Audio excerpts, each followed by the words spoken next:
There's a line in every sport between aggression and recklessness, and it seems like Jane Carrington is making a career out of crossing it.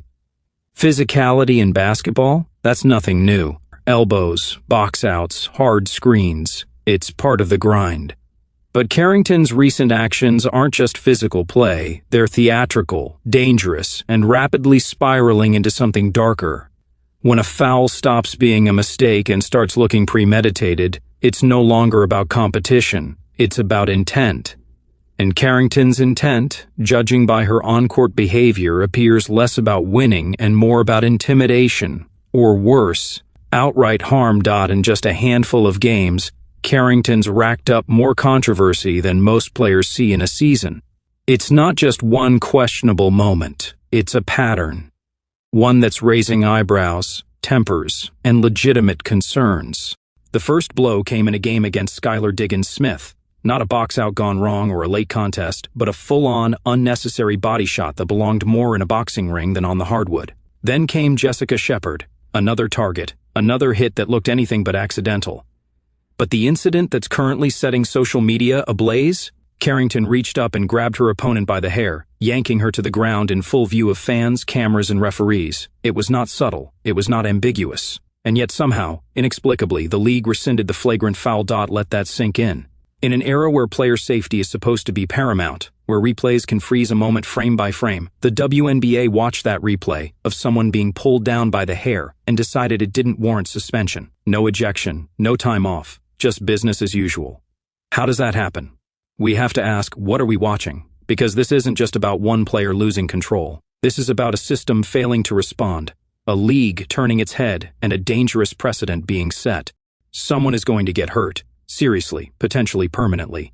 And the league's current response seems to be hoping we all just move on. And here's the part that stings the most: the silence. No press conference from the commissioner, no statement of intent to review conduct, nothing.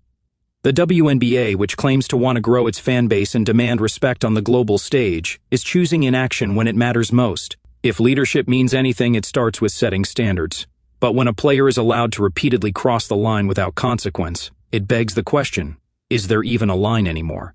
It's hard not to notice the broader implications. While Carrington receives the league's blind eye, stars like Caitlin Clark, arguably the biggest reason for the recent ratings surge, are receiving something different: resistance. Rather than celebrate her meteoric rise, the league seems hesitant to put her front and center. Why? Some say it's a race issue, others chalk it up to old-fashioned jealousy. Whatever the reason, the outcome is the same. Rising stars are punished for their popularity, while dangerous behavior is met with a shrug. The Carrington saga isn't just a one-player problem. It's a reflection of a credibility crisis within the WNBA. If this is how the league handles high-visibility incidents, with silence and dismissal, how can it expect fans, sponsors, and players to trust its vision for the future? Growth doesn't just mean more fans or more media coverage. It means taking responsibility when the spotlight is on, and right now the spotlight is white hot, and the WNBA's response is colder than ever.